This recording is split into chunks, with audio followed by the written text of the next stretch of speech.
নিয়ে নে তোল, ঢুকা ঢুকা তাড়াতাড়ি। হ্যাঁ মনে হচ্ছে কেন? তুই এতদিন ধরে এক্সপার্ট মাছ বিক্রি করছিস এতদিন ধরে, আর জিওল মাছটাকে তুলতে পারছিস না ঠিক মতো? হ্যাঁ এই কি অবস্থা! দে দে আমাকে পাকাল দে কটা।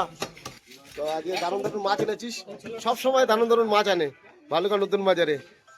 ঠিক আছে, ভালুকা নতুন বাজারটাকে এই টিকিয়ে রেখেছে তো সবসময়ের জন্য মামা ভালুকা নতুন বাজারটাকে এই টিকিয়ে রেখেছে। ঠিক আছে, এখন ফেমাস ভালুকা নতুন বাজারে। আমি পাকা পাচ্ছি। কাকা গুড মর্নিং। কি মাছ নিচ্ছ? 100, ওটা তো 10 গ্রাম উঠে আছে। ভাবছে কি মাছ নেবে, তাই তো মামা? কি বলো? এ তুই আমার মাছ দিবি না নাকি? দে দে দে। Good morning sir, good morning. জয় শ্রীরাম, জয় শ্রীরাম। সকাল সকাল সব মাছ বাজারে ভিড় লেগে গেছে। ঠিক আছে, ভালো মাছ যেখানে বিক্রি হবে সেখানে ভিড়টা লাগবেই। দেখেন কত লোকের সমাগম। ঠিক আছে, আর ভালো ভালো মাছই এনেছে আজকে।